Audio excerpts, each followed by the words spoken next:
Hey, hey, hey, hey. What's going on? I always think my hair looks okay, and then once I hit live, I'm like, whoa! What's going on? Rayana's here. Gator's here.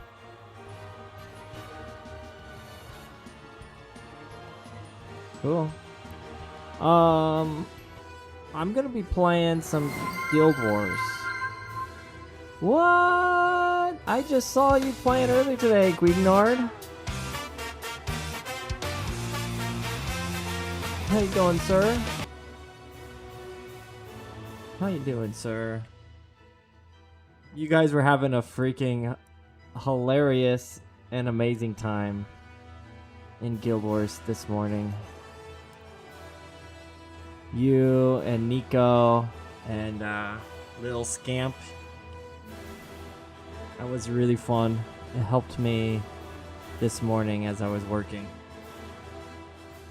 Good times, good times.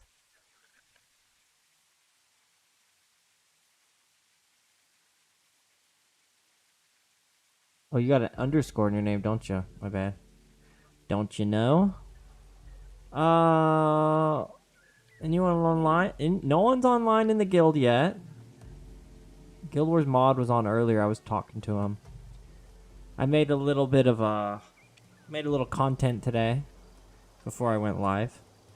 I'm gonna be playing as my Mesmer because there's a couple builds I want to try out. I got a couple illusionary weaponry builds I want to go through. I went on a Reddit hole. What's it called? Rabbit hole. And I found all of these pretty sweet. This is the one that I made. This is my kind of one of my go-tos. This one is the Warrior IW. IW is it's Guild Wars lingo for illusionary weaponry. And then one of my personal favorites, minus the Signet of Capture, you can put anything you want there, is this Beast Mastery one. That one's really fun. But recently I want to try this Smiter one. I mean, really, in this kind of build, illusionary weaponry kind of just serves as a reason for the Mesmer to get into melee distance. And then this 3-4-5 combo is really the money maker. And I think honestly this is the better setup here, I think. Also, I don't think that needs to be one. I think this looks a little more convenient. The only question is, should I go scythe or sword for this one? Probably sword, I think, because you get the defense from that shield, and most of the damage is single target damage anyway, so having some increased attack speed on the sword. I don't know though. You could argue this is all single target, so you might want some AoE with the scythe. Well, I could probably always switch between them. By the way, I need to change my scythe blade. It's vampiric right now. I probably need to change that up. But anyway, we're going to be going through some different IW builds. And there's a quest that I want in order to test all of my builds. And it's this one. Far Shiver Peaks. It's this one here.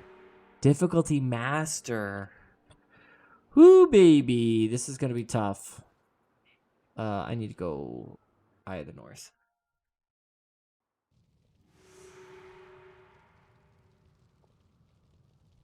Since I'm going off meta, I think I should go off meta with my hero builds too. So if we fail, we fail. We're going to have fun coming up with some builds here. I'm also going to be up against some destroyers. So I probably need to get some more dwarven skills, like Light of Deldrimor might be good since we're going to be melee. Right, attack on Jalus's camp. I think we're gonna be up against destroyers, right? Oh no, we're up against Stone Summit. Never mind. Up against the Stone Summit. So Edge of Extinction might be nice here.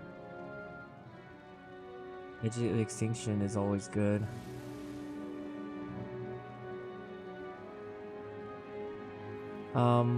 Let's go ahead and get a working build going. Like, this one is a fun one. And we'll see what we got going on. So Gwyn, yeah, Gwyn is going. Gwyn is going Ineptitude. I think this will work because I'm a knockdown. I'm relying heavily on knockdowns too. And then we still got some nice conditions. We got some pretty good healings. A little bit low on the healing department though. I mean, really only 2 healers with Livia and Dunkoro.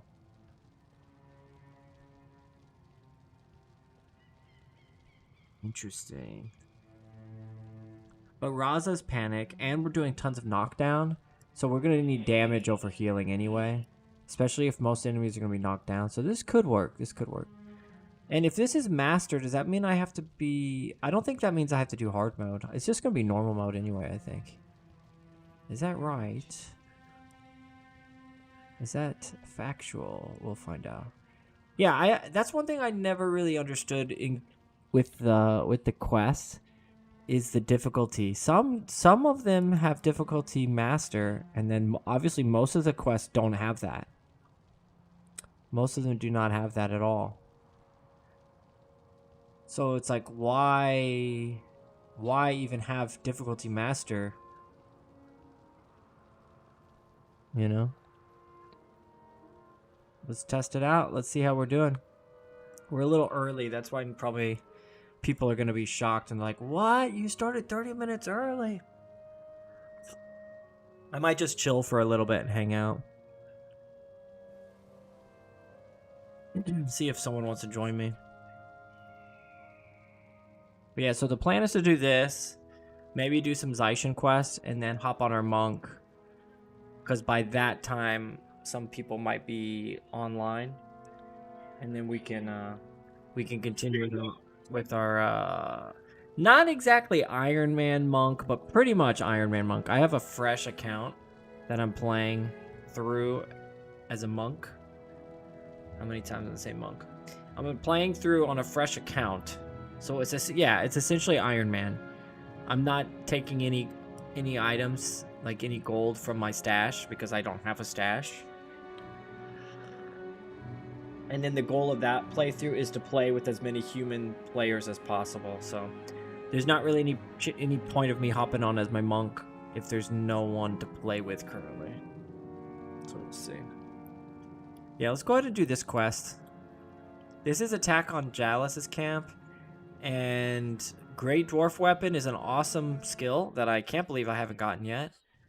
I'm not really sure what that one is by Ural's Hammer. But this quest will lead to another quest that I have never done on any character. And there's another skill that we're going to get from there. Pretty excited for that one because I didn't even know this skill exists. It's like Great Dwarven Armor. Yeah, we get Great Dwarf Weapon from this one, and then Great Dwarf Armor in the next one. And it looks pretty sweet. It's gonna be useful for trying out more illusionary weaponry builds.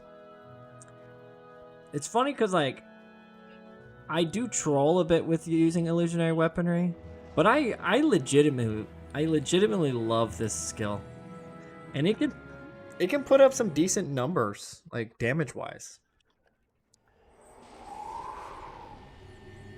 I think I go up that way. I think. I got stuck in a loop there. I think King Jalus and his camp are up this way. I think you gotta go up that way. Yeah.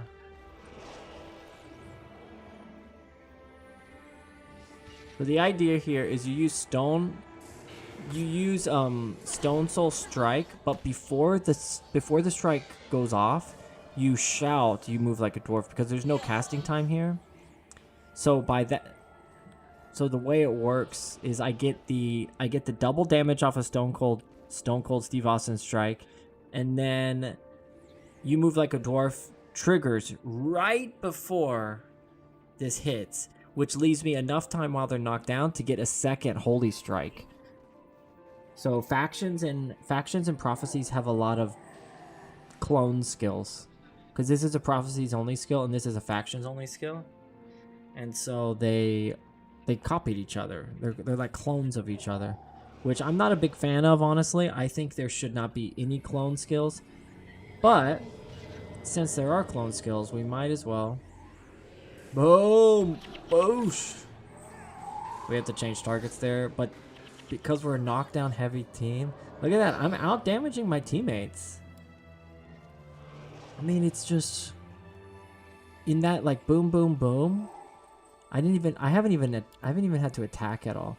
But with that boom boom boom, I'm doing like I'm doing over 200 damage, I think. I'm not a mathematician, but that's what it seems like to me. Oh, I was just a tad late there. Oh, they have some enchantment removal, it looks like. That's annoying. But yeah, look, my damage is pretty darn good.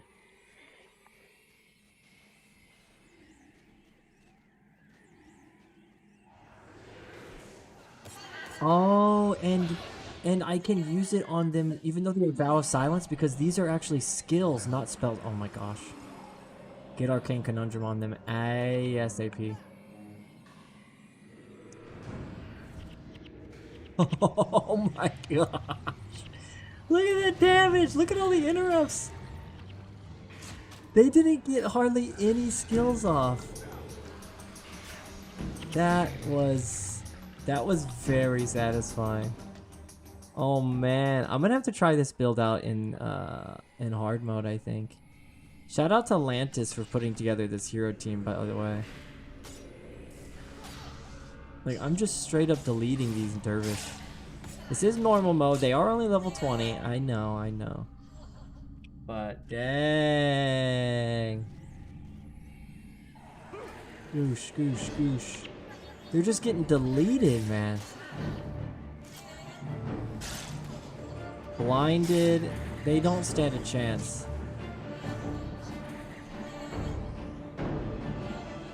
And I feel like, oh, they're taking 43 damage instead of 46. So holy damage is basically like armor ignoring, it seems like. That's nuts. That's fun. This is a fun build already. I might have to like, I'm kind of with my YouTube shorts and stuff, I'm kind of what's this guy got? Oh, okay. I'm kind of staying away from doing build recommendations because, one, I'm not that great at making... Oh, this guy's for the last quest. I'm not that great at constructing builds. I mean, I can't even take credit for these because I found Lantis put together these hero builds for me. Hey, what's up, Forgives? I don't think there's anyone that can resist holy damage. Yeah, I don't think you're... I mean, I think you're right with that. But if I'm correct, holy damage is not fully armor ignoring the same way that chaos damage is. Like Mesmer skills, for example. If a Mesmer skill says they take 142 damage, they're taking 142 damage. But like just then we saw Stone Soul Strike. Instead of hitting for 46, I hit for 43. So they are taking slightly reduced damage there. But you're right. I think there's really not much armor for it. There's people who take extra damage from it. But no. Is that an Ashura? Yeah, on my team? Yep. It's Vec. Little Vec. I'm trying to zoom in on him so you can see, but he keeps moving around. Control Shift H, another hotkey there. I forgot to add in my hotkey, my hotkey thing. And what's funny is the voice actor for Vec is the same voice actor. I don't know if you guys saw the cartoon back in the day, Pinky and the Brain. Pinky and the Brain. Da da da da da da. One is an idiot, the other's insane. No, what is it? What are the words? But Pinky and the Brain, yeah, really funny cartoon. He's the voice actor for it. I need to sell off some of these items, I just realized. Good thing there's a merchant here.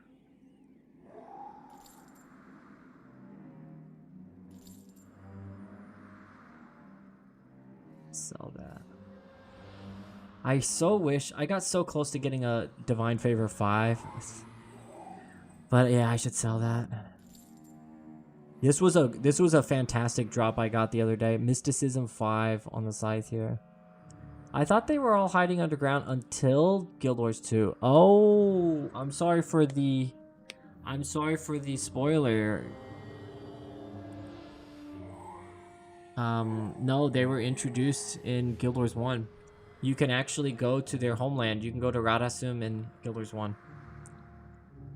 I apologize. All good? Okay. Yeah, they're not nearly as advanced in Guild Wars 1 as they are in Guild Wars 2 though. I mean, they're very advanced in Guild Wars 1, but yeah. It's like another level in Guild Wars 2. What was I saying? I was talking about something. Oh, yeah. I don't think I'm going to be putting videos of like specific builds.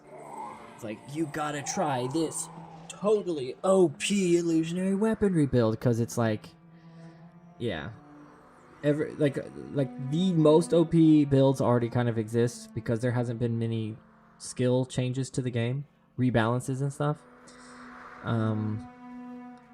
So I don't think I'll be making those kind of things, but there are also plenty of YouTubers out there, namely Chris Builds, who puts together some really cool off-meta builds. Just surprised they're in the game. All I want is my 100 blades, and that's all I'm going to play. Do it! 100 blades is freaking awesome skill. It's so fun to play that as a warrior. Some time ago, King Jalus sent my brother Ural north to gather intelligence on the Stone Summit's movements up here. My brother and I have had our differences. Oh no! But after that debacle in Sorrow's Furnace, he reformed and dedicated his life to the service of Dwayna. I've come up here with King Jalus in hopes of seeing Ural and perhaps sharing a tankard or 20 of ale with him. Yeah, we met Ural whenever we were doing Sorrow's Furnace. We rescued... He was kind of... Orozar was there too, and we went with Orozar into Sorrow's Furnace and rescued him from... Didn't rescue him, we kind of kidnapped him. He was following the evil dwarves called Stone Summit dwarves, and we literally like tied him up and carried him out.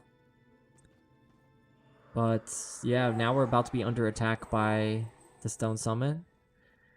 We'll see how it goes. This is a master level difficulty. If we fail, I'm not too upset by it. But I think this build is going to be really fun. I know I've done this quest at least once, but I don't remember it. So this storyline wise, this is happening after Eye of the North because the dwarves are all turned to stone. Spoiler alert. Except for this guy. Why did he not turn to stone? I don't remember that. I don't remember why he specifically did not. And I think it would be cool after you finish Eye of the North. There's a special armor you could get for your dwarf Ogden, dwarf hero, he should get like a stone skin or something. How goes it? Just sit on your shield a moment. Ural should be here soon. Orazar, did you get my message? Where's he at? Oh, there he is. My brother, I have. What's the news?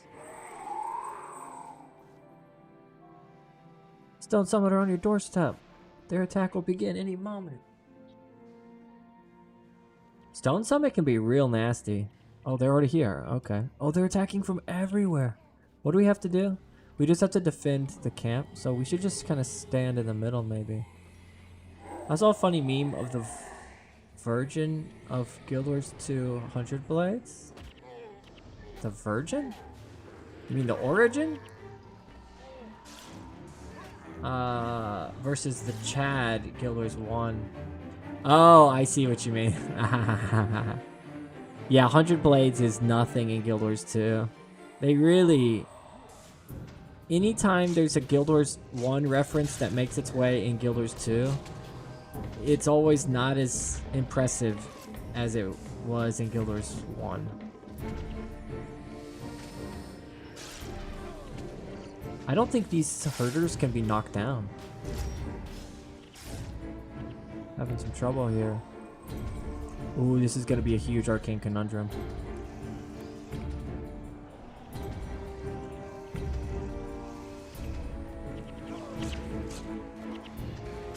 Why, dang.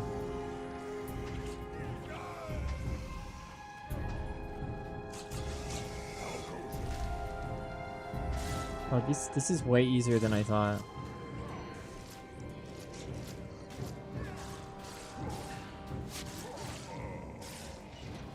Still not doing as much damage as Raza here. Why dang, Derek? Did I ruin something for you again?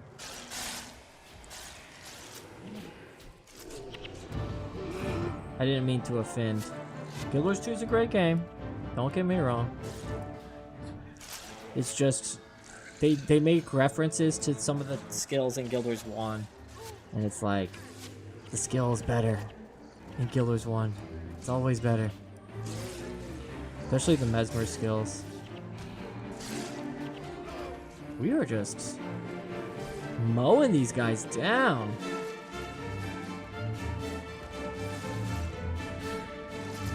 Gonna be a massive arcane conundrum there. Very good.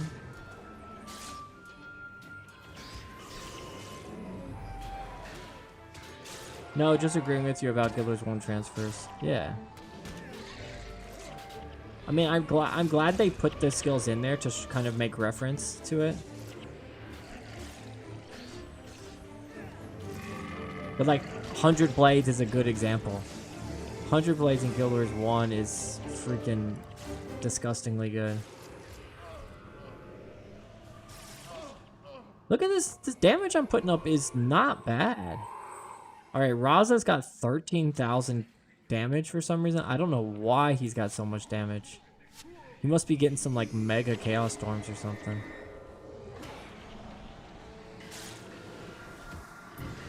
Let's switch to Scythe here for some AoE. Oh, they have disenchants. That's not fun. It's doo-doo budge. I'm such a child. That always makes me laugh.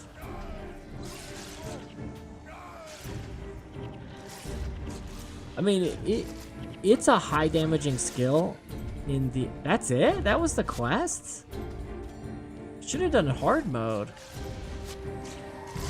It's a high damaging skill on the warrior's skill bar in Guild Wars 2. It's just, yeah, just not as impressive. Let's go ahead and do the next quest then. Excuse me. Great Dwarf Weapon and Byural's Hammer. Byural's Hammer is a shout. All dead party members in earshot are resurrected with full health and energy. That's crazy. Is this the best resurrect skill in the game? All dead party. It's like a... Oh... It's only for 30 seconds. Does that mean after 30 seconds they all die? I see. It's not a good skill. It's like a party-wide vengeance.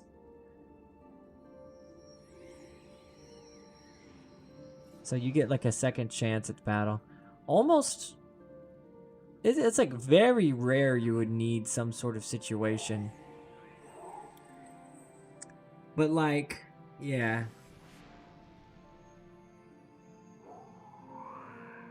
Pretty much the person who has this skill would also need a resurrection skill, I would think. Like a permanent res skill. That's weird. That's a weird one. I don't know if there's any reason you would want to take this. Very specific situation. This spell is really good. It's a weapon spell, so it's not an enchantment. It can't be removed. Target other allies' weapon strikes for plus 20 damage and has 40% chance to cause knockdown. That's pretty sweet. Might even be useful with our knockdown team. Maybe.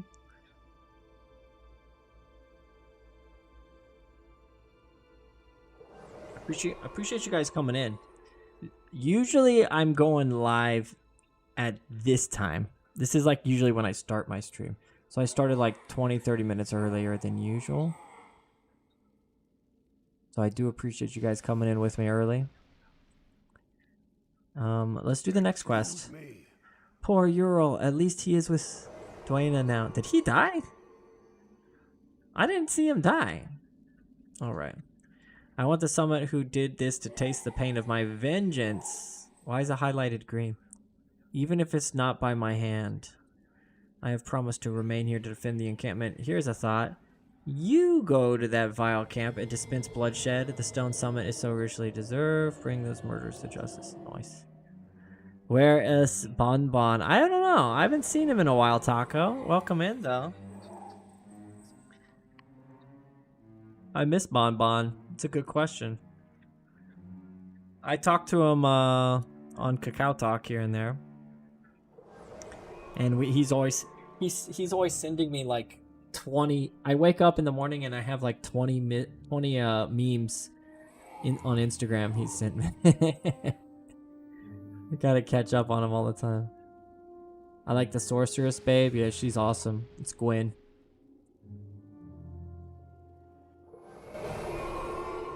Whoops. Where's she at? There she is. She's pretty sweet. She's got some custom armor. I just realized those are flowers on her arms. That's kind of cool.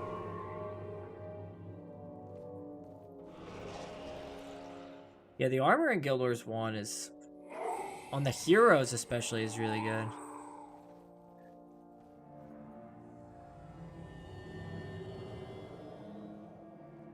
Fake.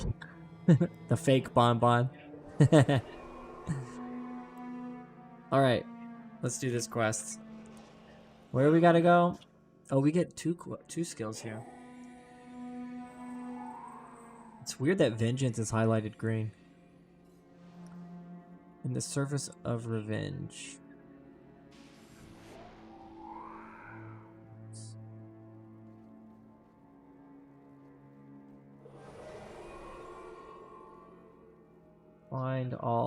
Find the Stone Summit camp concealed in Drakkar Lake.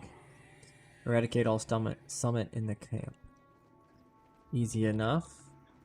But that means I should probably go here. I should leave from Sifhala, right? Where does this take me?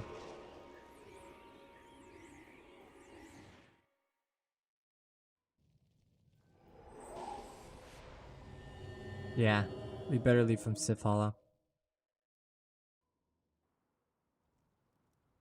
I would do these quests in hard mode, but there's no extra like bonus for doing it in hard mode.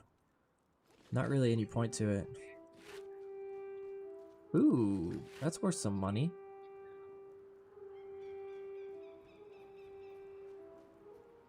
I think so anyway.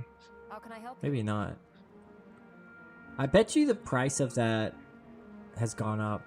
The fire magic. The heck? There we go.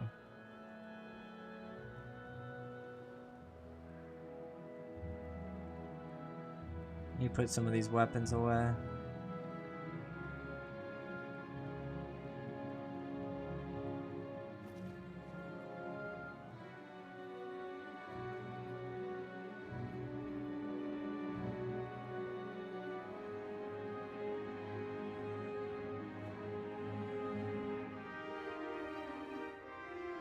Probably use that on one of our heroes. I just realized. I think Escalate Sosuke? No.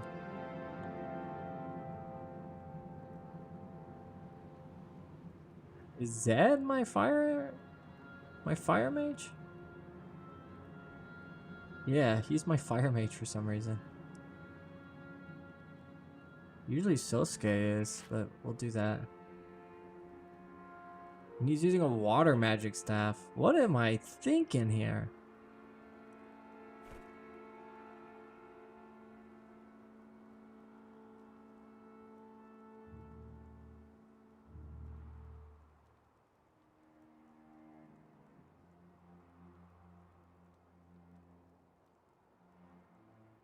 Wait, who did I just get rid of? Elias. Okay. Let's do it. Let's try a different element or illusionary weaponry build now.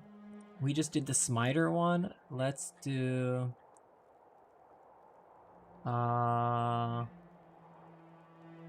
smiter works better for this for the team I'm using because we have so many knockdowns actually.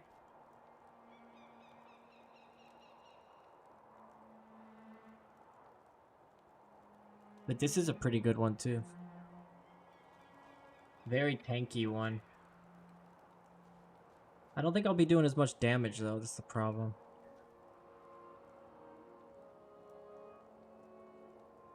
Yeah.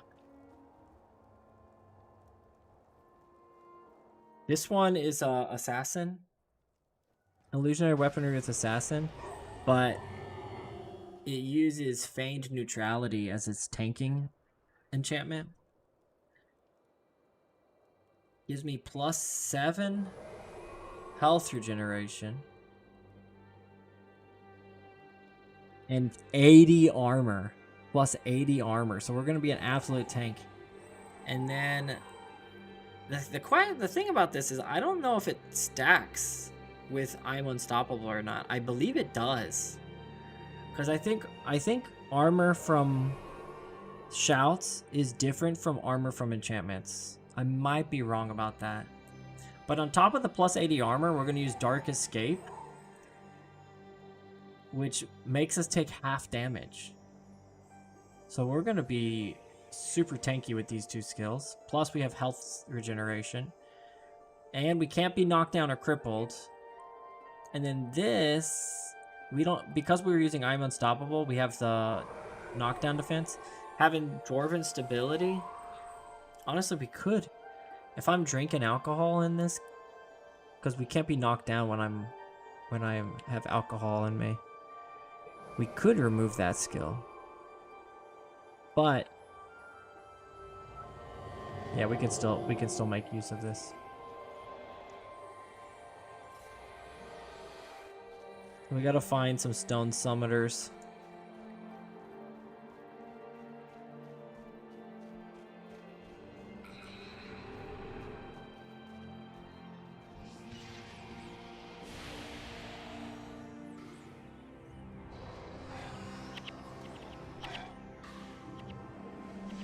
No?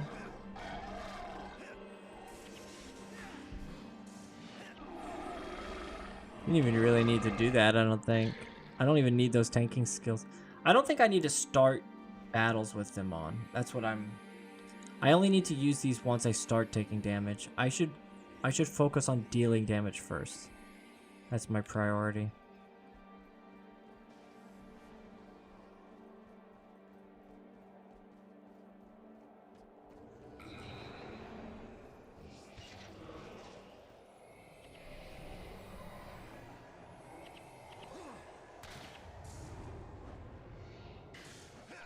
There you go.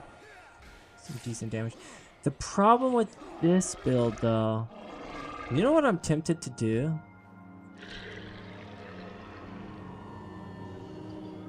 Oh, that's a stance.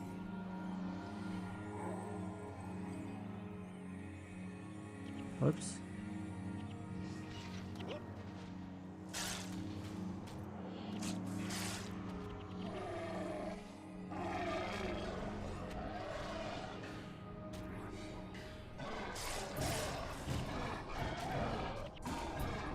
Yeah, we're taking 12 damage from his hammer because we have both of these on right now.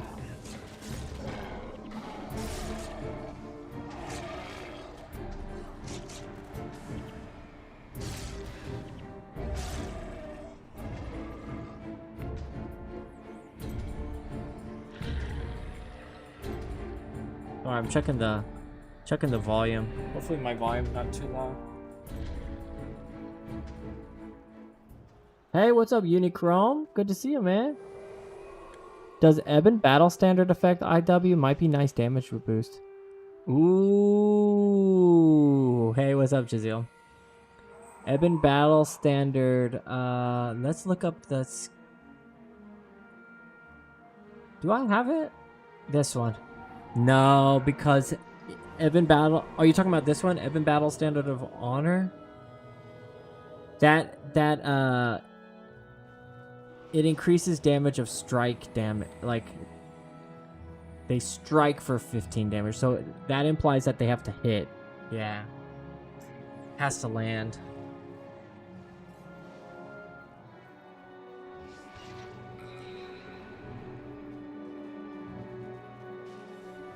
I saw you online earlier, I think, Jazeel. It looks like it might not, then, yeah. It looks like you're making pretty good progress on your iron character. Oh my gosh. I'm gonna be hopping on my monk after this quest, by the way. Just in case you're down to play. Oh no.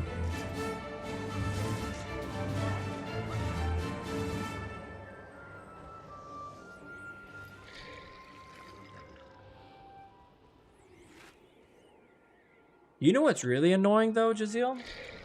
Is I was testing Warmonger's weapon with illusionary weaponry, because according to Warmonger's weapon description, it says if target ally attacks a foe who is not attacking, that foe is interrupted. Usually, Guild Wars skill descriptions are very specific. So, for example, we just saw if... See, like this one, like illusionary weaponry. You deal damage for each melee attack. Not strike, not hit. So, whenever I read this description, I thought, oh man, this will be really good with illusionary weaponry because all I have to do is attack them, and that foe should be interrupted. But I was trying to test it, and it didn't work.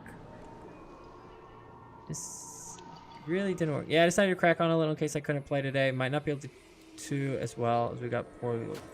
Oh, sorry to hear that about your toddler. I hope he's okay. Oh, I used these out of order. No, yeah, I wasn't trying to guilt you about going on farther or anything. I mean, you're going on, I'm going on. We're gonna catch up with each other eventually, one way or another.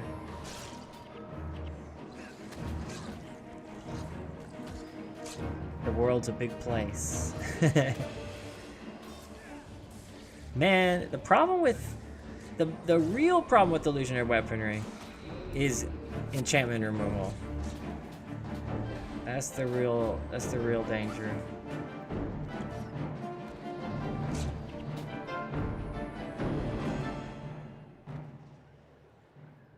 Ooh, the sights should be pretty good here. I don't think I've ever been here. Yeah, I've never done this quest, I don't think.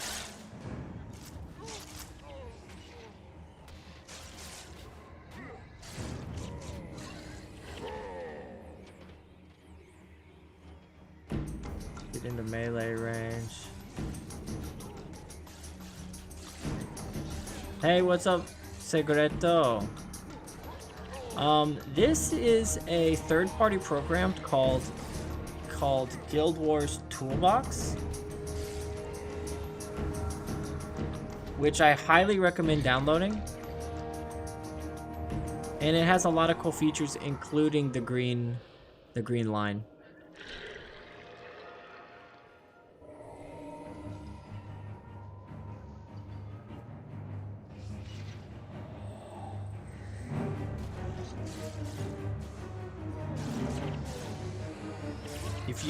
I'm pretty sure if you just Google Guild Wars Toolbox, the correct download should come through. Very easy to install. It's fully updated and compatible with Reforged. And it doesn't include any cheats or anything, so it's safe to use.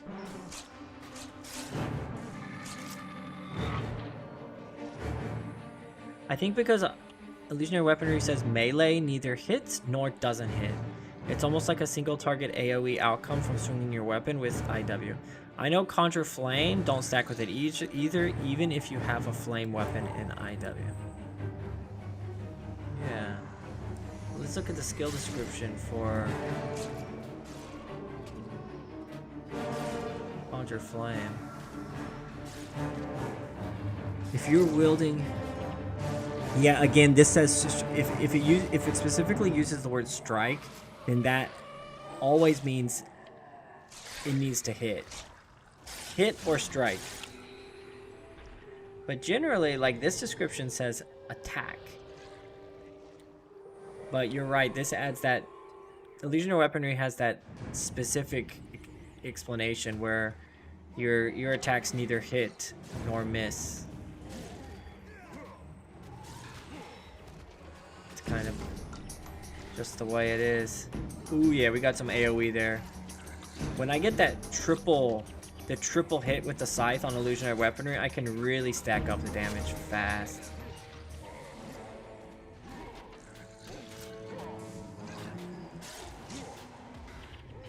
Just gotta look for when they're grouped up like that. Boom.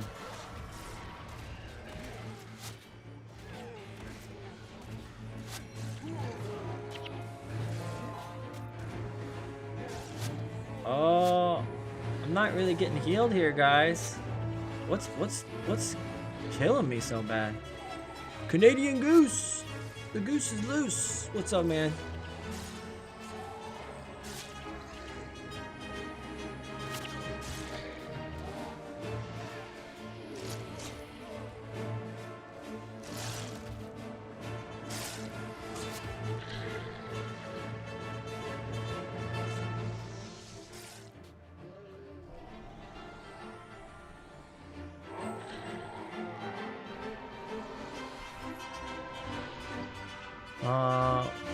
We made it to this camp, but I think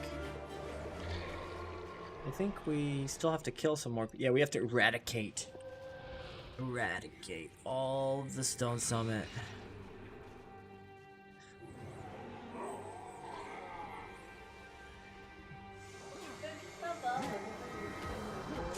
Because I'm wondering what you're watching.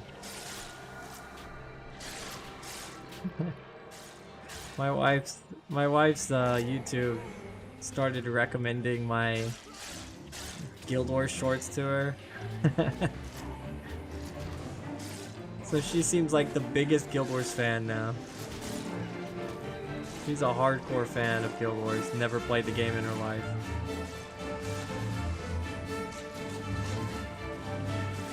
Yeah. I think my music volume's a little loud, right? Yeah.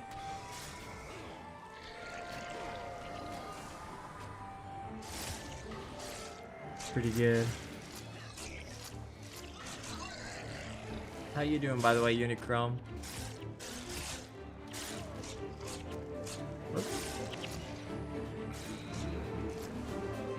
Nice, that should be it. That should be the final quests. Yeah. Now we gotta go all the way back. I used to play this game back in 05 when I was a kid. Just started playing again when Reforged came out. Exciting to see player bases up. Hopefully it lasts. That's the... I mean, that's it, Segreto. Like, the changes they made to Reforged are not big. Almost unnoticeable.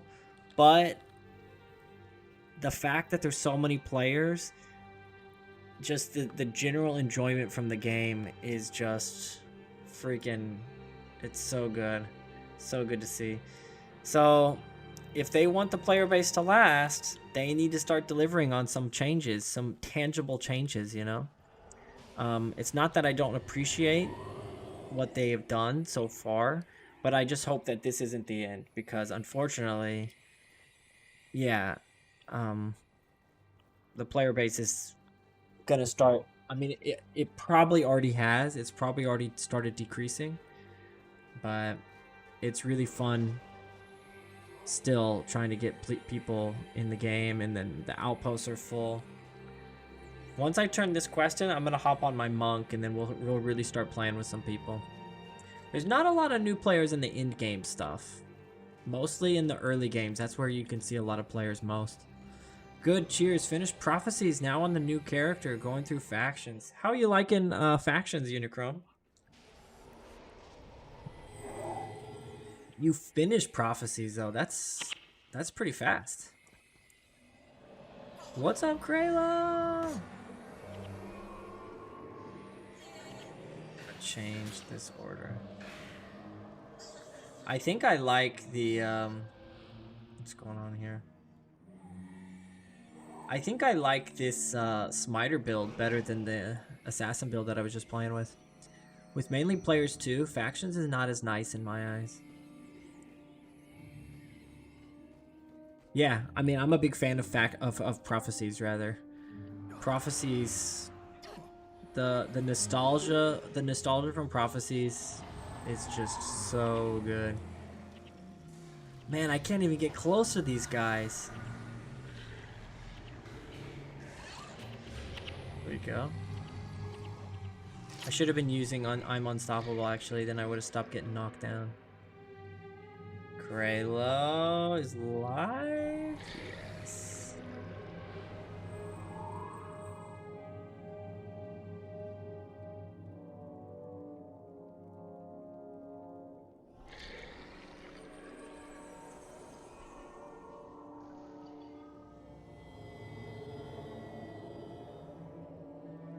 He's playing that Where Winds Meet.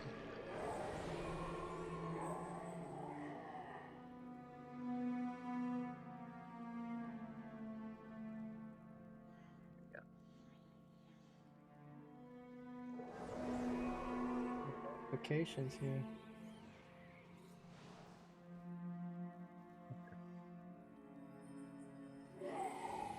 But yeah, that's cool. You got players coming in. So did you play with players in factions too, or just in Prophecies? But yeah, I really enjoyed factions. I mean, I really enjoyed Prophecies. Factions is really good for the setting, and sometimes I like the pace of factions. But I think Prophecies, they just nailed it. Oh, I'm going the wrong way. Guild Wars, best game ever. That's the truth.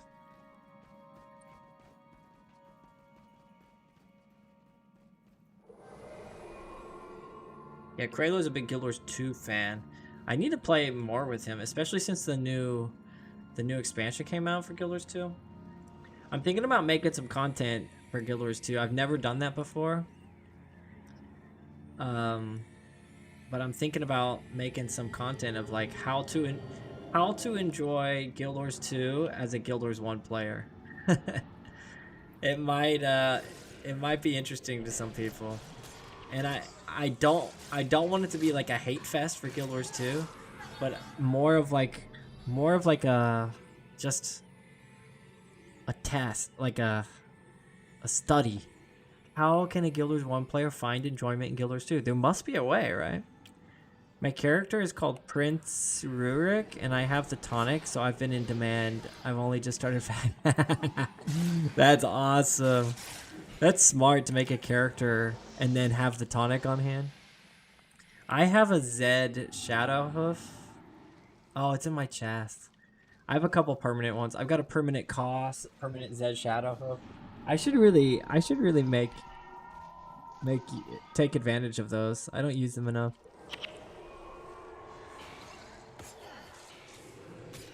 Exit out of it and don't see it as the same type of game. See it as a completely different and you enjoy it.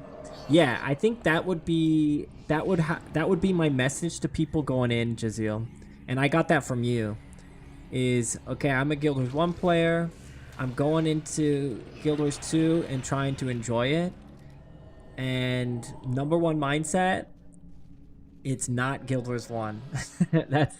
that's got to be the number one mindset. So I think the strategy would be to try and not look for comparisons and just try to appreciate the setting that it's in. But don't, if you're looking for Guild Wars 1 style game, play Guild Wars 1. That's probably going to be the ending message coming out of that if I do a series. But I still think it would be interesting.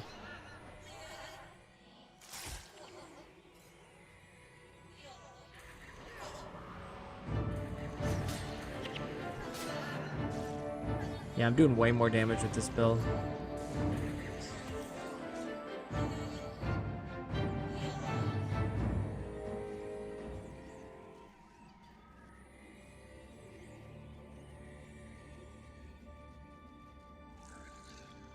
And if I don't, I probably would, for that kind of thing, I probably wouldn't do a video. I'd probably do a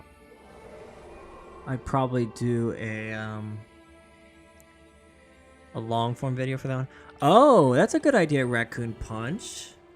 Do you want to enjoy how to enjoy Guild Wars 1 as a Guild Wars 2 player series?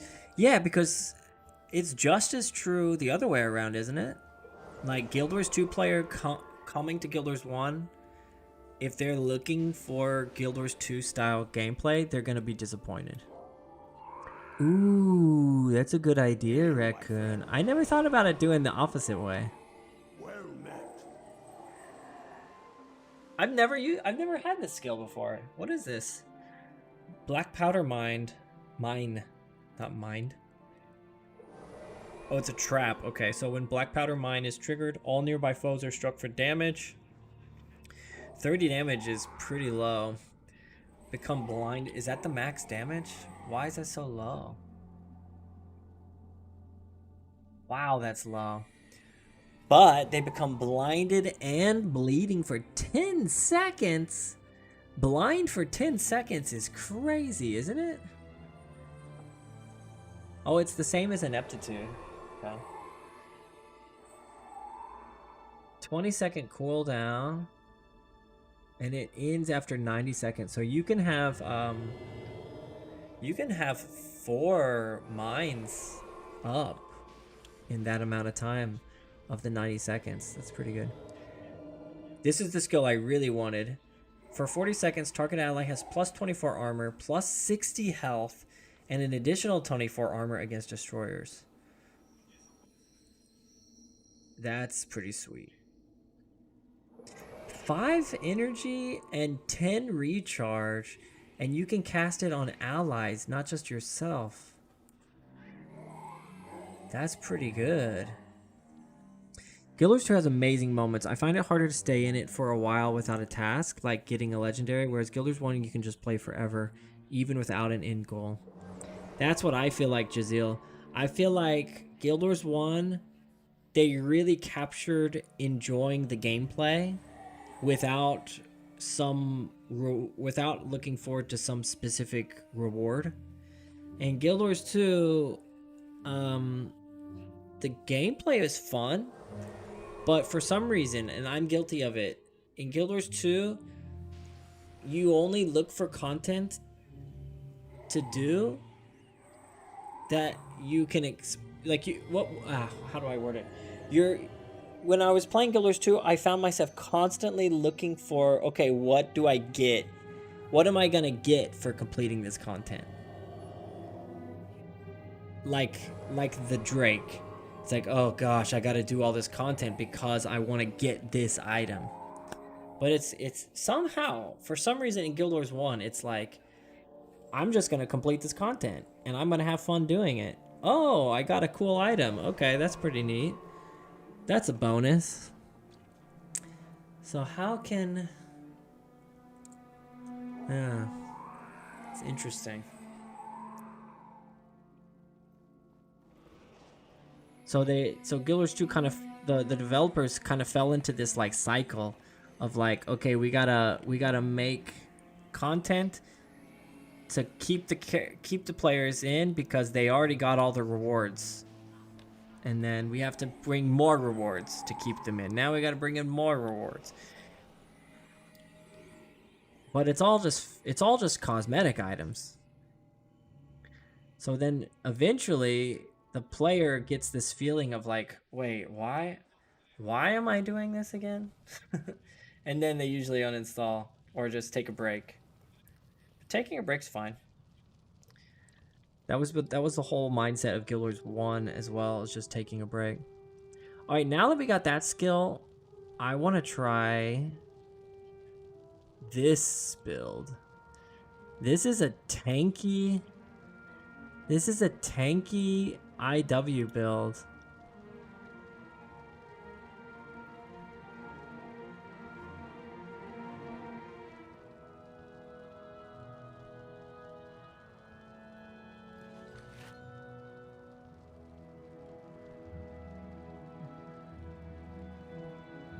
Delete that. And I want to sell... Oh, no. We're good. But yeah, I do need to play some Guild Wars 2 because I did purchase that new expansion because it looked pretty neat to me. I like the elite specs. The elite specs are fun. All right, let's jump into a mission.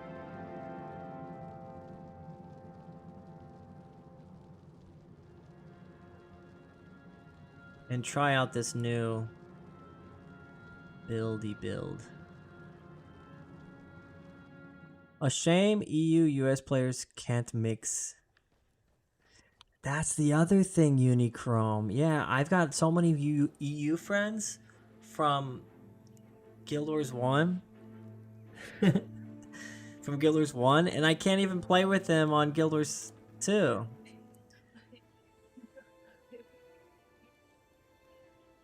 Yeah, it freaks me out. Hey, Better Be Sweet. Better Be Sweet is someone very funny. Oh, no, I didn't. But I'm out of water here. Yeah. I think a lot of people dislike horizontal progression in MMOs. Once you have exotics in Guild Wars 2, it's fine to complete everything. Ascended Legendary are like 5% better with quality of life building. Exactly. Yeah, that's totally right, Jazeel. So on one hand, I like that they did that with Guild Wars 2 because it encourages people to be able to take breaks and then come back to the game without having to do a crazy grind. But the people who are looking for the grind feel like, what's the point of grinding if, you know, there's no vertical progression? So it's weird. Because for some reason it worked for Guild Wars 1. The horizontal progression worked.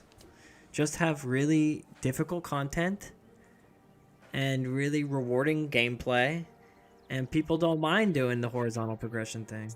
What's up, Chris Builds? Dude, thank you so much for that shout out today. That made my I woke up to that message and made my day. Made my day.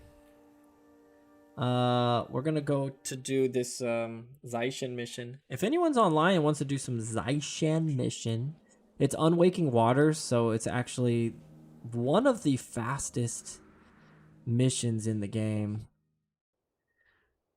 And honestly, it's a really bad mission to run illusionary weaponry because if I'm playing with players, they expect me to do energy search and just nuke the dragon. I should have done it a long time ago. Nah, man, come on. But you know what? Let's just jump in. Let's just do it the long way. The short way is to just nuke the dragon as fast as possible and beat it in 5 seconds. But we're gonna do it a legit way. Where's my axe? Oh, that's right. It's here.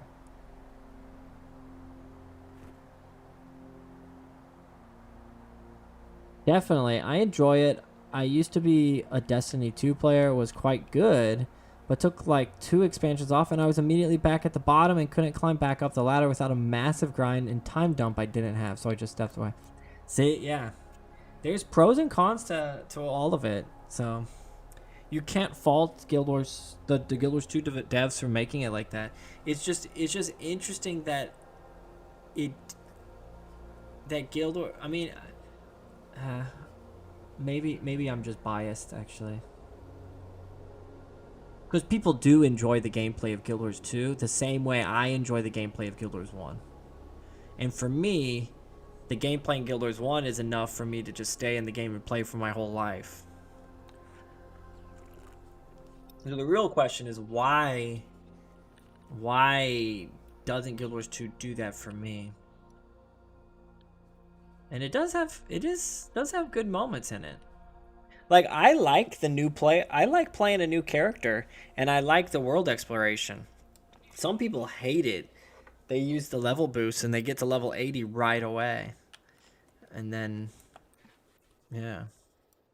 But making a new character, doing the story, the living stories and the personal stories, I always found it to be pretty fun. I've done it many times.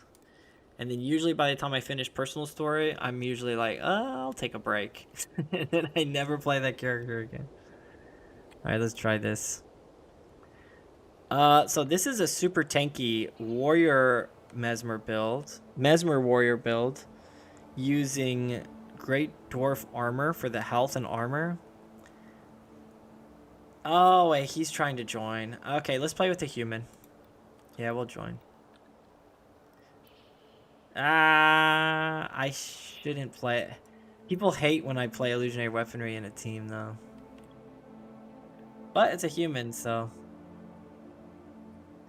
I'm with you there. Something nostalgia, but it can't just be nostalgia that keeps a small amount of... Exactly. It can't just be nostalgia. Because if it's just nostalgia, once you get that nostalgia hit, once it wears off, then people should be quitting. But no, people are like still loving the game. It's very interesting. Wanna wait for some people?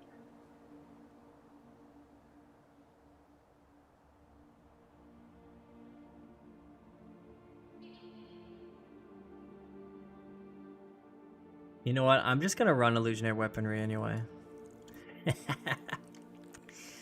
It's gonna be pretty fun. Lurking while working out, you... What's up? What's up, Slasher? Yeah, I've got Slasher. I don't know if you can see it. I don't want to take away from your workout, but look at all these illusionary weaponry builds that I'm trying out. I got 1, 2. Yeah, 1, 2, 3, 4, 5, 6, 7, 8. 8 different illusionary weaponry builds. I forgot about this one. I need to try this one. Maybe we'll try this one right now. Oh, I don't have those skills? What the heck? 1 second. I got some ranger tomes here somewhere. 8 builds to not max DPS. 8 useless builds. Yeah. I need this one. And what was the other one? Predator's Pounce. Do I not have this one on my bar? We can replace it with something else, I guess. Like Bestial Pounce, that's a pretty good one.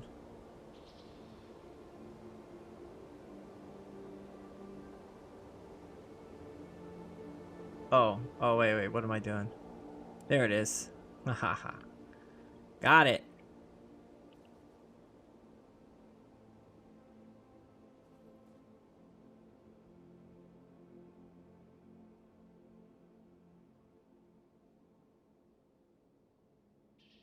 Oh, this person wanted me to join to get him.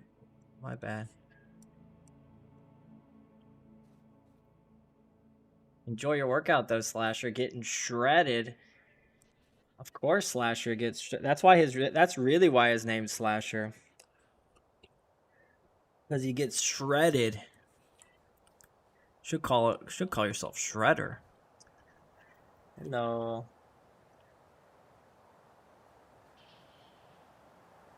Getting swole, bruh. Yep.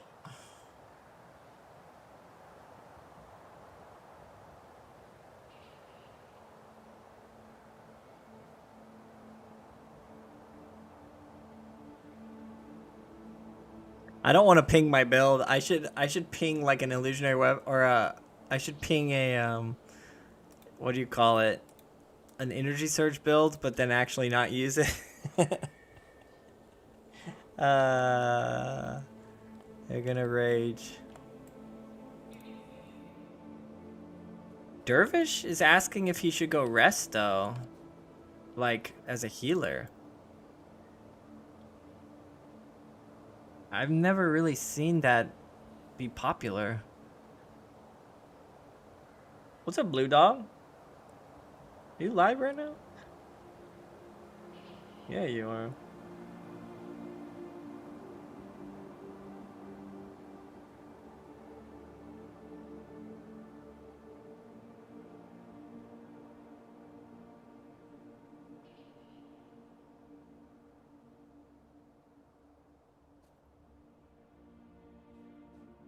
Oh, it's us here.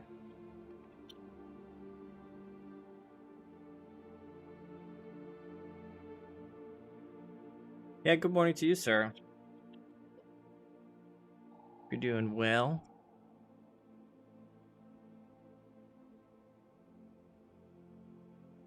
There's a small symbol in your chat line. I wonder what that is. A small symbol in my chat line. What is it? In what chat line?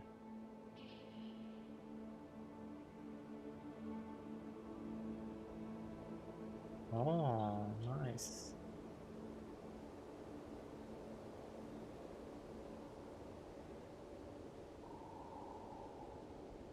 When I hit enter? Oh, it lets me change keyboard between Korean and English. Yeah. So I could switch to Korean.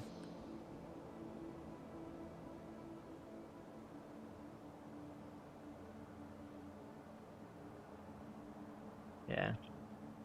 But I can't actually send it in the English server. It's blocked.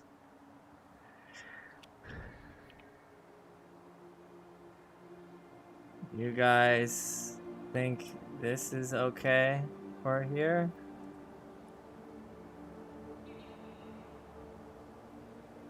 It's so he can talk trash about us. You know me.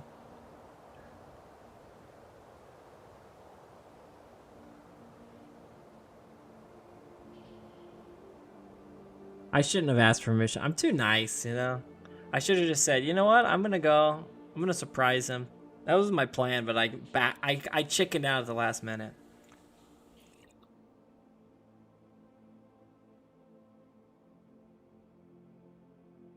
Most people just want, like, the usual.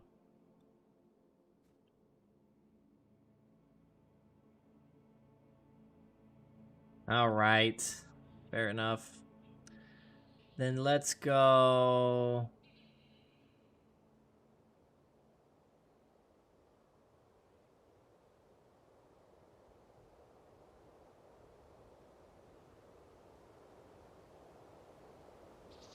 like fun builds though, you know what I mean? Oh my god, it's happening. What's happening? I'm changing. I'm changing my build. Is it that crazy? All right, let's use Chris' build then. I like Chris.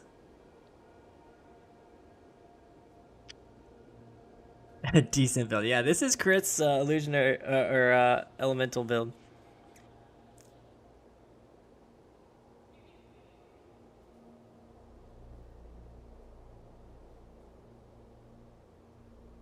All right, we'll add some people then. Yeah.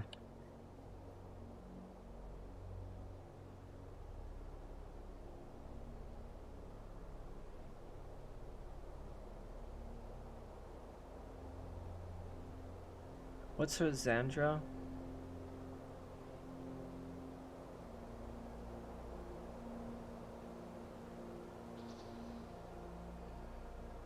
Yeah, I already had in my shorts recently. I was making a video. I was trying to make a shorts explaining party composition, and my goal was to be like, hey, this is what party composition like theory is in Guild Wars, and this is why people love making builds. And then someone, not hating on the guy. Okay.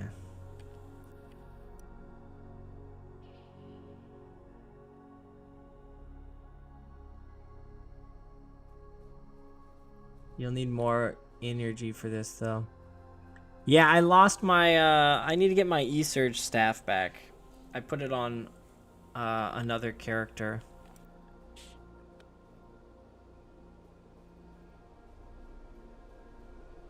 But yeah, someone in the short or in my comments was like, builds are not this complicated. Just go Mezway, pretty much. It's just like, okay.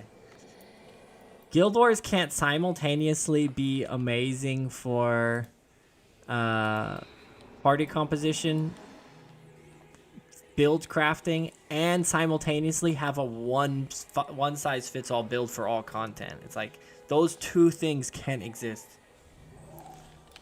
It's like either it's great for build crafting and being fun for off meta builds and doing your own thing that you think is fun, or it's not. And if it's not that thing, then people can't advertise it that way. What's up, Eeyore?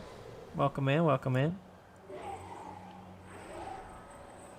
Anyway, that's my rant. The meta is good when you really want to accomplish tough goals, but in general, most builds work in the game. So yeah, go nuts and have fun. Exactly.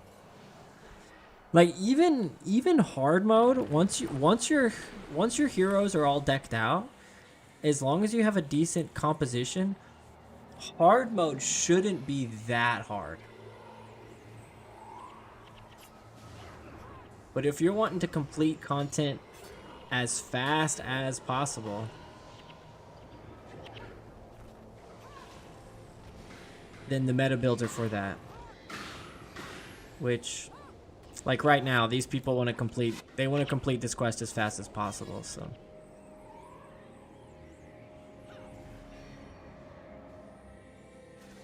That's what we're doing.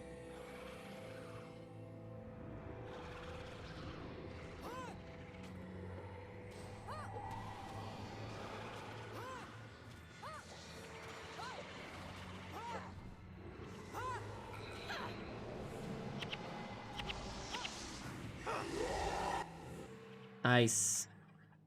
That's what you do. Whenever you have crazy damage, you just blow them up.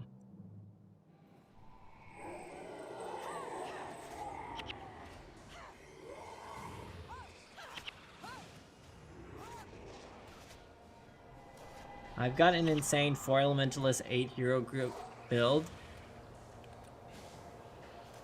Oh. Yeah. No, I didn't get the chest. I didn't see it. Does it clear every hard mode content? No. Is it insanely fun nuking everything? Yes, exactly. Exactly.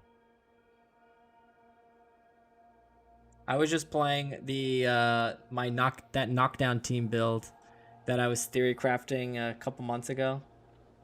Whoops. And it was a blast. So much fun.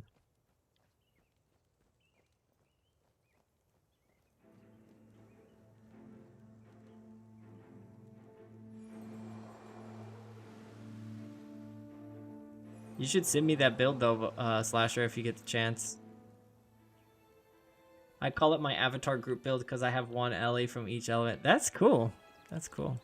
That's why I think there should be four elementalist heroes. Even though it's not totally necessary, you gotta have it. I mean, elementalist is one of the few professions that has 5 different categories. Right? Yeah. 5 different attributes, I mean.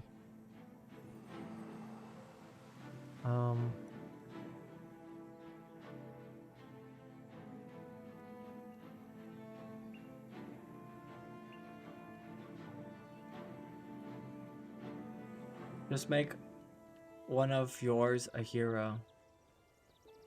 Oh, one of my elementalists a hero. Yeah, yeah, you're right. Mercenary. I don't have a max elementalist character on this account. I should play an elementalist through. I need to play through, yeah, on every class just so I can unlock all the skills. I don't have all the skills unlocked on my account.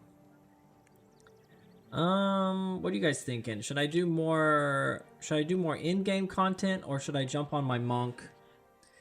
Hey, maybe they could add some heroes into factions and prophecies along the way. Yeah, Unichrome. Yeah, someone on YouTube was commenting they need to add the, like, Menlo and Devona, Aiden, Sin, Eve. They need to add them as playable heroes. I think that'd be freaking cool. They need to add some Tengu from factions, that's for sure. They need to add a Tengu hero.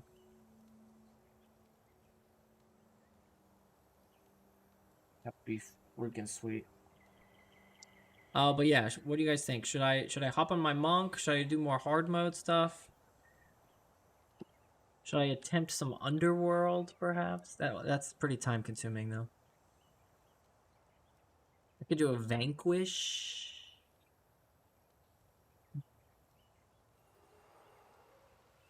I need to knock this mission out too.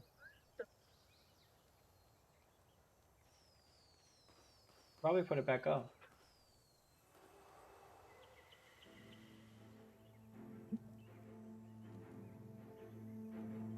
You already heated it up? Oh my goodness. Vincenda? Oh my gosh. Yeah, I might just hop on my monk and see if anyone's playing there. We are in Yak's Bend in Prophecies. Alright, BRB. Let me change over accounts.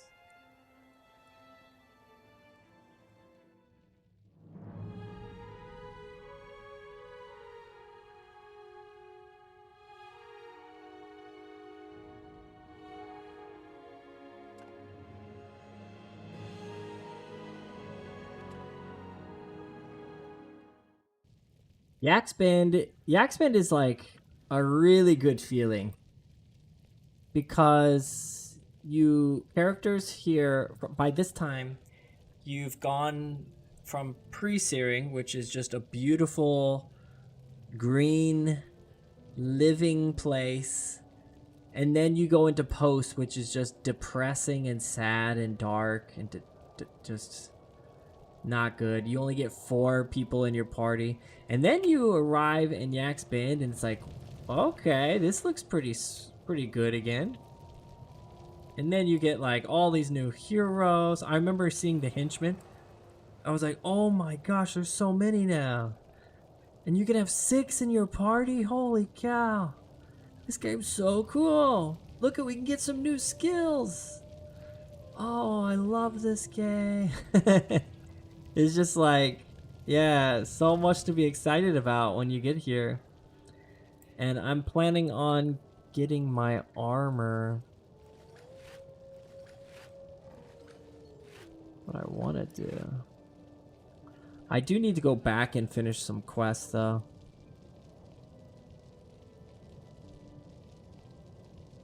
And I think I'm gonna go Divine Favor as my helmet. I mean, it's not really a permanent choice because this is not even max level armor. Oh, I thought the armor in Yak's Bend was better than the armor in Ascalon City, but it's the same. 30. So there's not really any point of me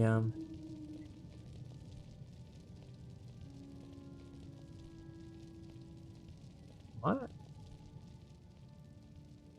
What's this person talking about?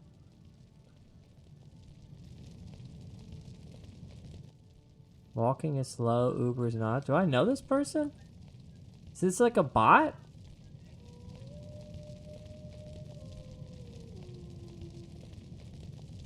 What the heck are they talking about? Alright. Yeah, let's go Divine Favor. I already have the monk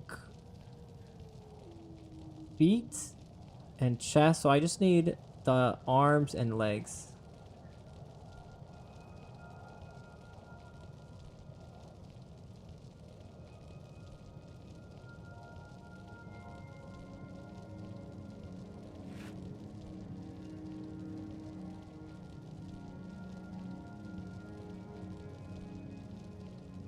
Which look better though, the woven pants or sensor pants? I think sensor pants might look cooler. Sometimes it's cool to mix and match armor.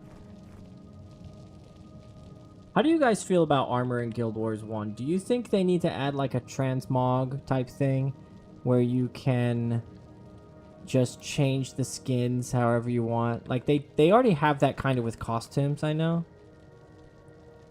Do you think they need to add that in? I'm personally not a fan of transmogging. Did I just delete? Okay, no I didn't. I thought I deleted my new armor. Dang, dude, that's a lot of money. What did you farm? What's a lot of money? I just got here last time I played. What's up, Steino? Pretty sad that the level 15 arena has no one. Was a lot of fun. I totally agree, Steino. The low level arenas were so fun, and they're all dead. Shaman Kyrick. BRB Chris, appreciate that. Appreciate you being here. What do you mean it's a lot of money? What's a lot of money? Oh, are you catching up? Are you looking at my other account? I got like no money. I'm poor. I'm very poor. I do want to sell off some of these materials though. Is there no material vendor here? I guess I'll just hang on to them then. Are you talking about my mesmer? I just started last week. Dude, I have 50 gold coins. What? Okay, well you must be at the beginning of the game. I'm level 10.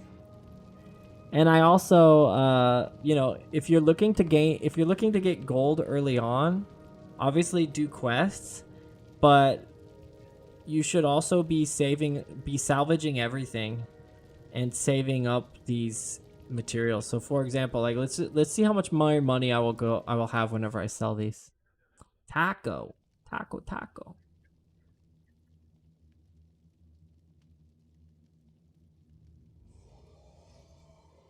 Oh, she's live.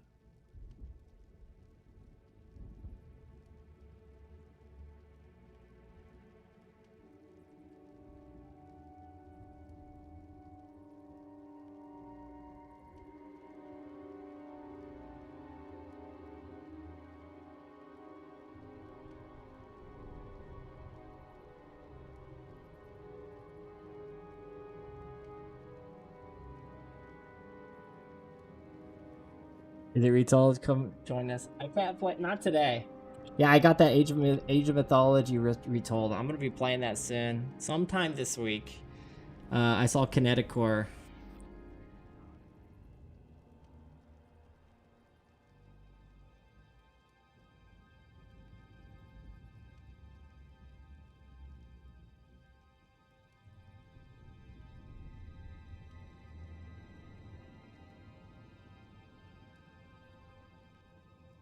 Correct. What was I gonna do? Oh yeah, I'm showing you guys how to make tons of money early on. It's okay. Thank you, Taco. Yeah, the game looks fun. Age Mythology. I don't know if you're still here, Shaman. Sorry that took me so long. But yeah, if you get stacks of 10, watch this. Just watch. Are you watching? So like scales usually sell or let's just see here. So like scales 340 per 10. So I go to sell these. It's going to be a little cheaper because, you know, the merchant has to make a profit. But it's like that's 10 scales. Boom. A lot of money. These are going to be super cheap because hand height squares are very common. So you get 30 per 10. It's not horrible. These are also pretty common.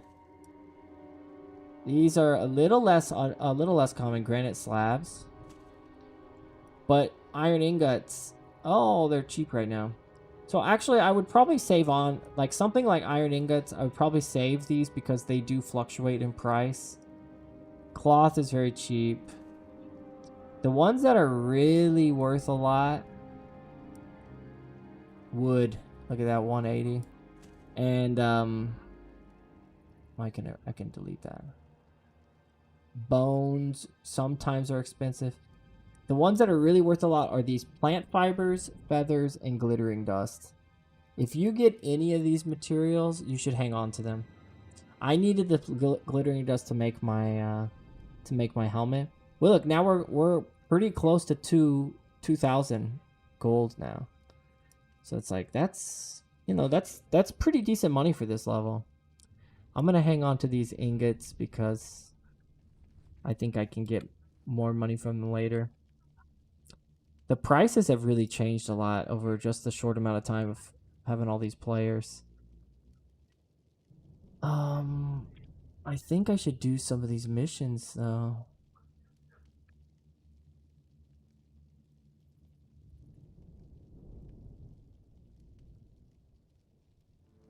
These quests, I mean, I've got so many down here. Yeah, let's do some Ascalon. I don't know. Yeah, wood kind of fluctuates a lot. I'm kind of surprised to see it as high as it is, Gaffa. But it does get up there sometime. It really matches the cost of crafting consumables.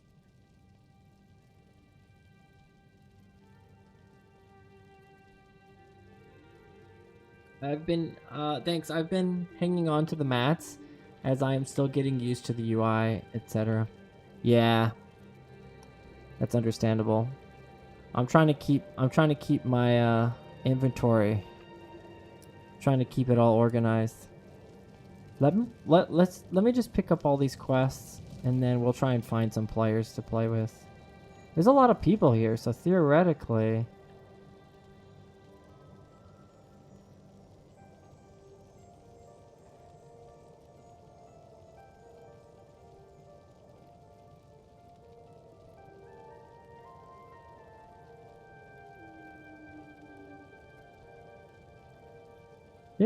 we should be able to get some people.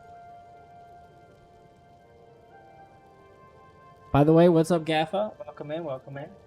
I don't know if I said hello or not.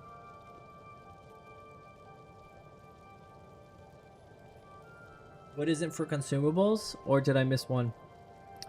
I think it is for one of them, isn't it?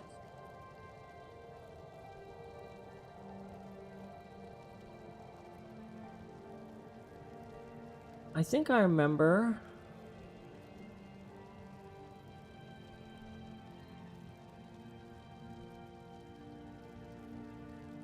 Bone iron is important.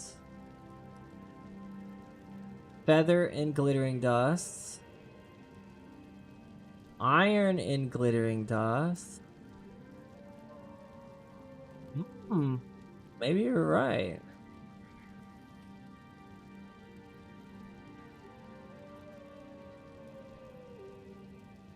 Perfect salvage kit cost wood, but not that much. Only 25.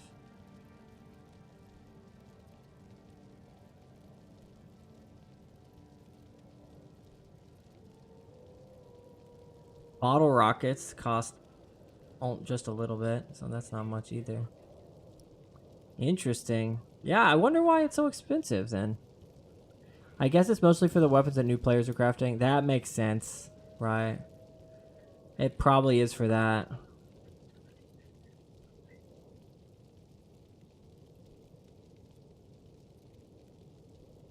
Oh, I can just do this.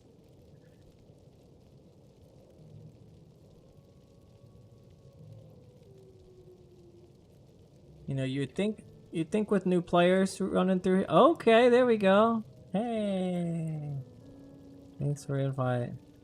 Hello there, Retro Force. One of my main goals for this monk is to play with human players. So, Zero. Hey, hey, hey. Not something I value too much, to be honest. Are you still talking about the wood gaffa, or are you talking about playing with other players?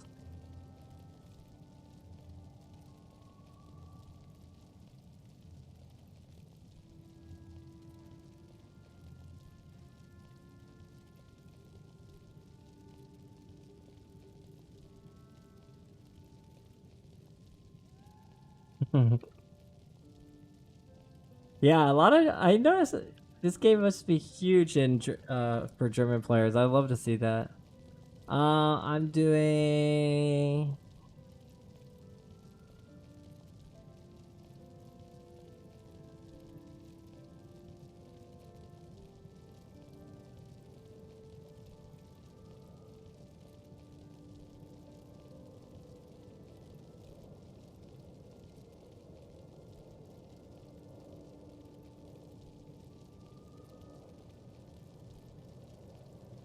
The perfect salvage kit, not so. Oh, yeah, yeah, yeah, yeah. Me too. Generally, I don't really care about destroying the item if I'm going to salvage out of it. I got to get ready for work, dude. Thanks for the info. Hey, appreciate it, Shaman. If anyone else has any questions, let me know. I know you didn't technically ask a question. I just kind of offered you information, but. Yep.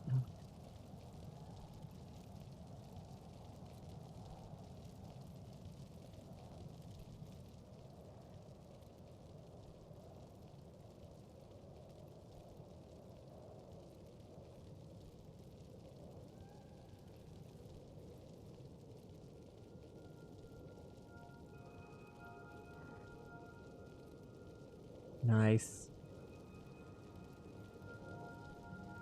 Yeah, I missed how is Little Tom a henchman? In one of the quests that I just did, he was dead in the in Ascalon.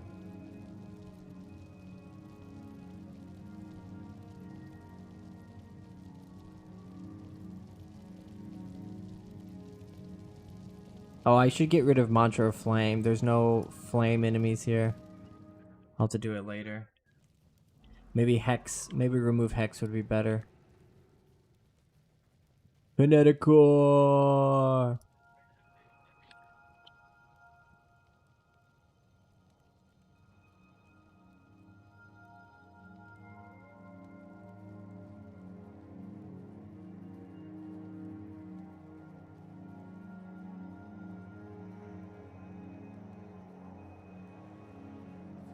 Oh, using the fire amp.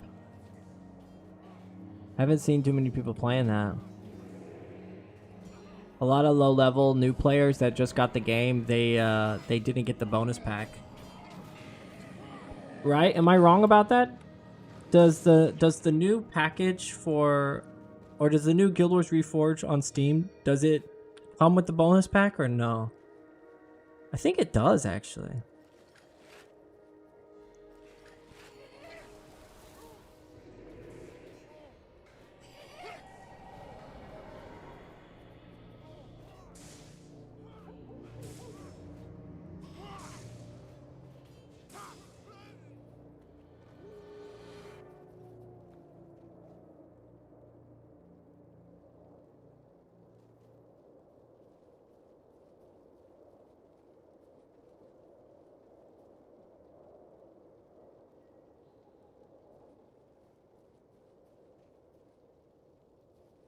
What's he saying?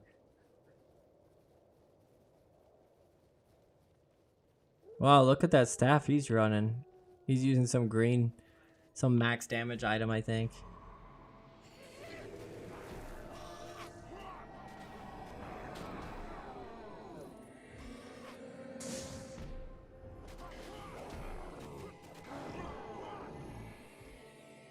This is where being a healer is gonna start getting real fun in a team of 6 players.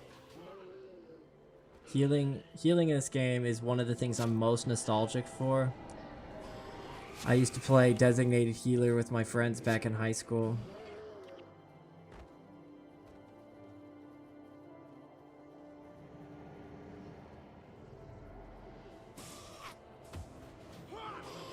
I remember when Sora's Furnished first came out.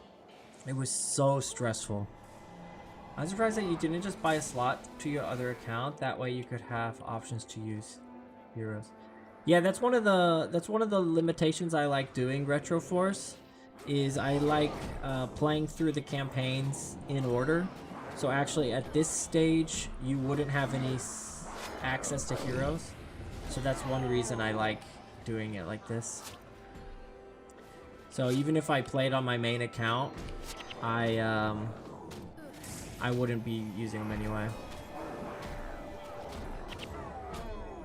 Heroes, if you go through, like, a lot of people are rushing on prophecies to like Lion's Arch, and then you go to Eye of the North, you get some really strong heroes right away, and they just make the game so easy that I feel like, you know, it takes the challenge out, and then I'm most likely not gonna stick with the character if it's too easy, you know?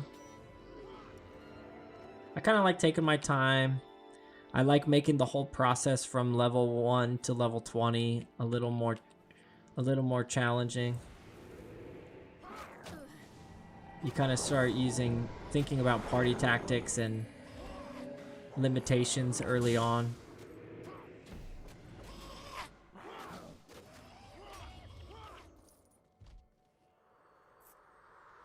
My original goal for this character was to not use any henchmen at all, only players, but yeah, it's very challenging, I found out.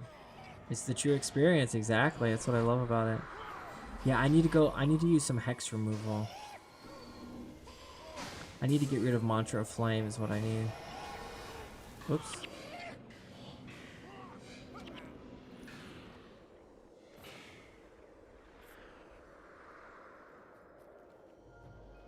You know what would be funny is, like, there's healing skills like Heal Area that heal enemies and allies together. Whoever's in the healing ring, right? But there's no skills that damage enemies and allies unless you're talking about the ranger spirits like Edge of Extinction and stuff. I feel like an elementalist needs like a super strong nuking spell that damages everyone. I think that would be pretty fun.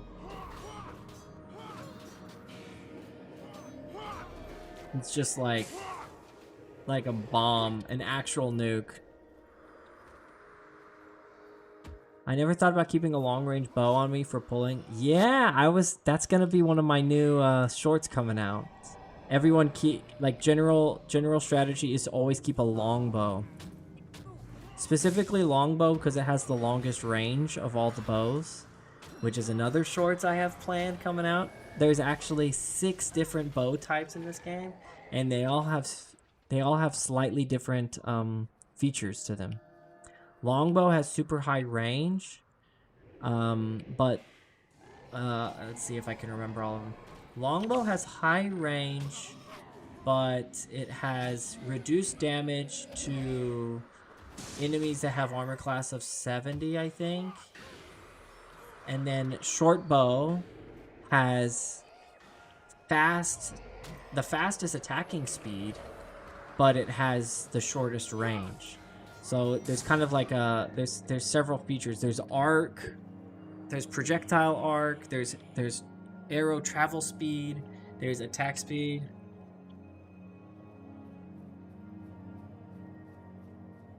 There's range. There's armor penetration. There's so many hidden stats that the bow does not show you. You have to test it out for yourself. But yeah, I was gonna make a shorts explaining that. It's hard to condense that one down into, you know, less than a minute though. But yeah, definitely Steino, if you're even if you're not a ranger, you should think about keeping a bow. Especially a long bow. Longbow has longer attack rate. Longer attack. You mean faster? It doesn't have reduced damage? Yeah, I might be wrong about that. I know the 6, there's like the different categories of arc, speed, attack speed. Like travel speed and attack speed are a little different. Range and armor pen. Hornbow is the one that has... Flatbow has the best DPS of all the bows. Yeah, because of like the hornbow hits the hardest, but it doesn't have very good attack speed compared to the other ones. So I think flatbow is it's got probably the overall best stats. Except I think flatbow has the highest arc, right? Am I wrong about that? Recurve bow has the shortest arc. Uber, what's up, Gator?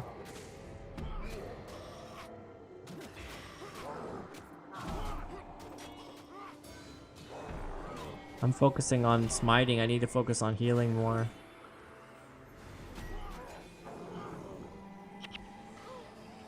But yeah, I'm gonna have to study it up and then make a nice shorts explaining all of it. I don't even know in the shorts. I'm not even sure if I'm gonna go in depth through each one, but just kind of give an idea of the differences. Ultimately, the players need to kind of find out for themselves. But I think mostly it's just cool the fact that the bows all have differences, and honestly, I kind of wish all the weapons had different variations. There's a couple axes, I think, or there's one axe I think that has some difference. Like there's a piercing axe and a slashing axe. There's a couple of weapons like that that are different, but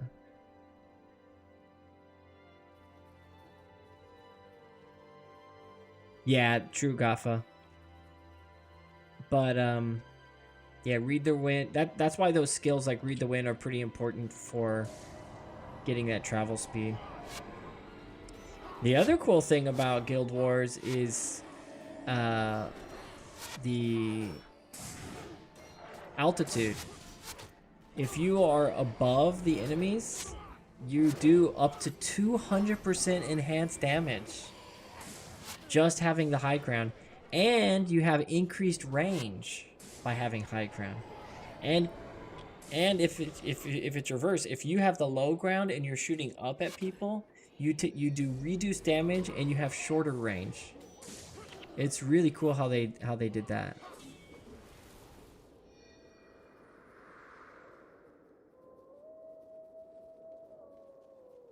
The Ranger has a lot of depth in this game, actually. Hey, what's up, Uzoth? Sorry, I just saw your message. How you doing? How you doing?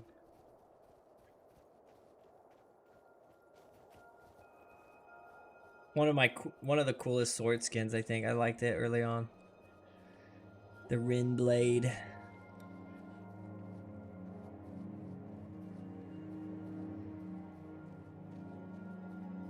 This quest is a really good example of a huge problem in prophecies is backtracking. There is no reason to have a quest where you go this far into it, defeat all the enemies, and then you have to backtrack all the way back to the front, fighting no enemies. You know? It's like, why have this huge backtracking? What is the point of this except for taking up time? Like I bring it up every time it happens in prophecies, but it happens a lot in prophecies. RP over gameplay design. Role play over gameplay design. Is that what that means? What's RP?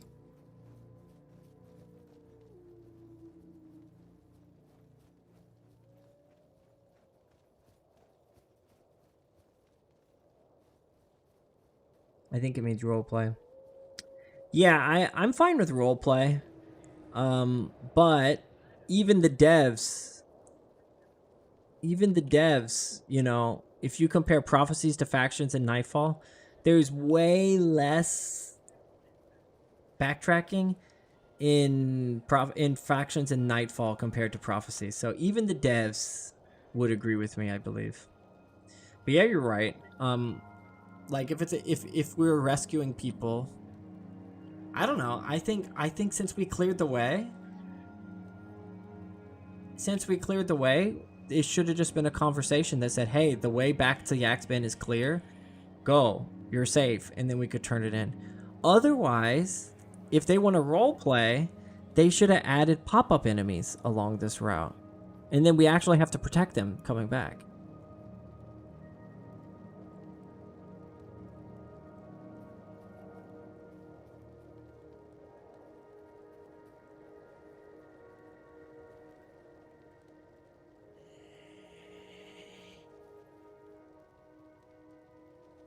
And I'm less complaining than just pointing it out. Slightly complaining about it. That would be cool, I agree. Yeah, I mean, it makes sense to escort them if that's what's necessary, but it's like, okay, then let me protect them, let me escort them. And then you get some more drops, you can add more challenge. Going with a family on a cruise tomorrow, that's cool, Uzoth. Fragility, such a good spell for Mesmers. Channeling might be useful here. Channeling might be useful for me.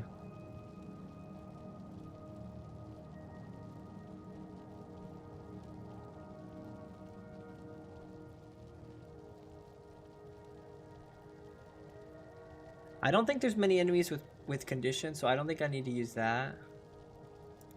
Channeling. For 8 seconds you gain 1. I don't really want to put extra points into a fourth attribute line though yet, so I don't think I'll bring that. No hope of getting my account back. They need CD key and email I use. CD key and email? That's crazy. I didn't need CD key.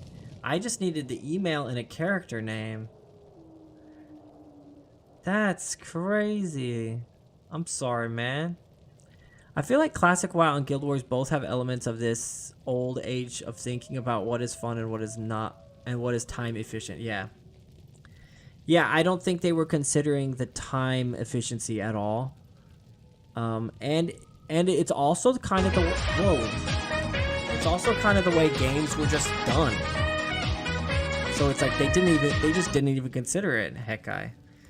It wasn't until games stopped doing it that they realized, oh yeah, backtracking is kind of not that fun. Thank you for that host, Krayla. Oh my gosh. 17 people coming in, enjoying some Guild Wars 1. How was Where Winds Meet? I think I'm ready. How was Where Winds Meet, man? Did you ever find those? Did you ever find the winds? And where they were meeting? I mean, how long does it take?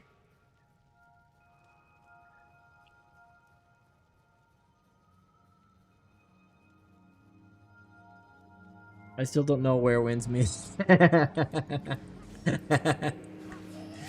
Oh, why did I keep Mantra of Flame? Oh, so stupid. I should have just brought Channeling. It's a dead skill. That's something you gotta worry about early on. is having dead skills on your bar. This is a useless skill right now. There's no fire damage in this area.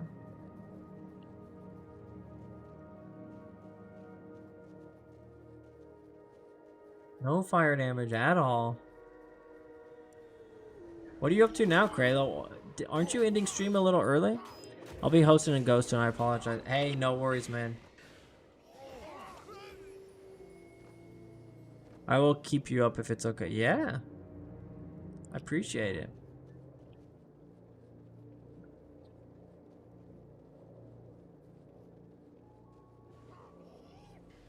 I think there's a monk quest over here. What's up, everyone? Smash that like. Thank you, fat boys. Hey, what's up, Sunlight?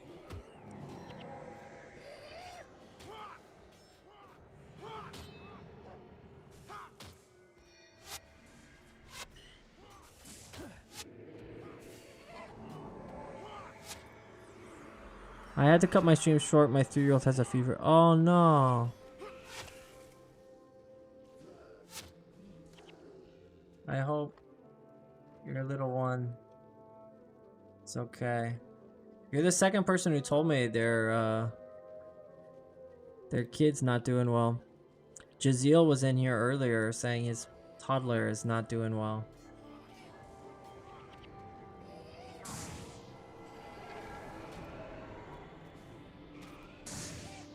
Yeah.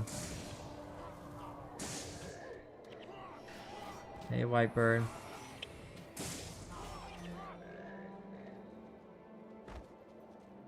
Sir, I had 126 people watching last night and I got 500 watch hours off one.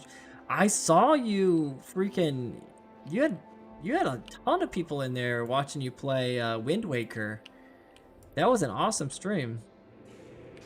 Was that this morning? Yeah, that was this morning for me. Yeah, I was enjoying it. That was a great game seeing you play that. You know, sometimes you just hit that sweet spot and it's just like people want to see you play the game.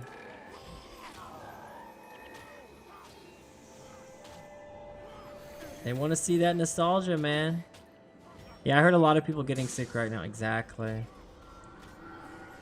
It's flu season here. Dang, little Tom. We might have over aggroed a bit here, guys. Okay. I know, like you lately in Guild Wars 1 now. Yeah, Guild Wars 1's taken off, man. A lot of people coming back to this game. I'm excited for your channel. Hey, you've been here pretty much since the beginning, Fat Boys. I appreciate you sticking around and being here. Always supporting. Make sure you guys like and follow Fat Boys too. He plays a lot of retro games, mostly console games from what I've seen. He was playing Wind Waker earlier. Had so many people watching him, telling him what to do. It was funny.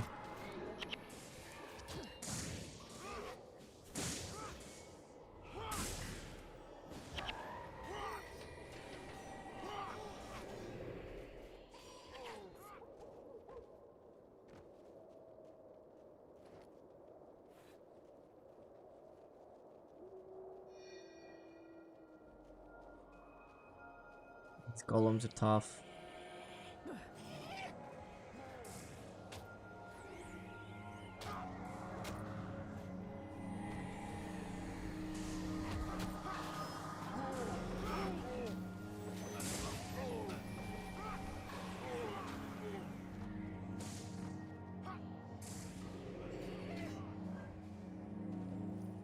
Yeah, remove hex is really good if you're. It's a 5 energy, and then I still get the divine favor, which ends up being quite a bit of health. Almost as much as a Orizon of healing for free on top of the spell, so.